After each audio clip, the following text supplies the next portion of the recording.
ஜெயராமும் காளிதாஸ் ஜெயராமும் நடிக்கிறதுக்காக இப்படியே அடிச்சுக்கிறது. ஒரு நல்ல ஃபீல் குட் மலையாள படத்தை ட்ரை பண்ணணும்னா இந்த படத்தை மிஸ் பண்ணாதீங்க. டீடைலா சொல்றேன், சேனல் மறக்காம ஃபாலோ பண்ணிக்கோங்க. படத்தோட பேர் ஆஷைகளாயிரம். படத்தோட கதை என்னன்னா, காளிதாஸ் ஒரு பெரிய ஆக்டர் ஆகணும்னு நினைக்கிறாரு. ஆனா அந்த வாய்ப்பானது ஜெயராமுக்கு கிடைக்குது. அதுக்கப்புறம் பயங்கர வைரல் ஆகிறாரு. இதுக்கப்புறம் இவங்க ரெண்டு பேருக்குமே பயங்கர ஈகோ கிளாஷ் ஆகுது. அதுக்கப்புறம் என்ன ஆச்சுன்னா கதை அமையுது. இந்த படத்தோட பாசிட்டிவ்னா இவங்க ரெண்டு பேரோட போட்டி போடத்தரமான ஒரு நடிப்பு, முக்கியமா எமோஷனலா பயங்கரமா ஒர்க் அவுட் ஆயிருக்காங்க. ஆஃப் ஸ்கிரீன் மட்டும் இல்ல, ஆன் ஸ்கிரீன்லயும் இவங்களோட கெமிஸ்ட்ரி சூப்பரா ஒர்க் அவுட் ஆயிருக்கு.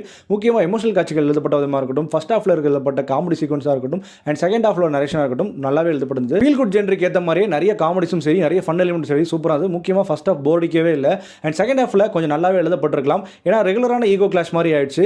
செகண்ட் ஹாஃப் ஆனது கொஞ்சம் லென்த்தியாக ஃபீல் இருந்தது. அதுமாதிரி கிளைமேக்ஸ் வந்து ரொம்ப ஃபோர்ஸ்ஃபுல்லாக முடிச்சாங்க. ரெண்டு கேரக்டர் சம்மந்தம் இல்லாமல் ஒரு பிளேல வந்து நிற்பாங்க. அது வந்து கொஞ்சம் ஃபோர்ஸ்ஃபுல்லாக முடிச்ச மாதிரி இருந்தது. மற்றபடி ஒரு ஃபீல் குட் படத்தை ட்ரை பண்ணணும்னா தாராளமாக இந்த படத்தை நீங்கள் பார்க்கலாம். ஸோ இந்த படமானது இப்போ திரையரங்கில் ரிலீஸ் ஆயிருக்கு. விருப்பம் பாருங்க. இந்த படம் பார்த்தவங்க எப்படி இருக்குன்னு கமெண்ட் பண்ணுங்க. அண்ட் இந்த மாதிரி மூவிஸ் அண்ட் ரெக்கமெண்டேஷனுக்கு சேனல் மறக்காம ஃபாலோ பண்ணிக்கோங்க.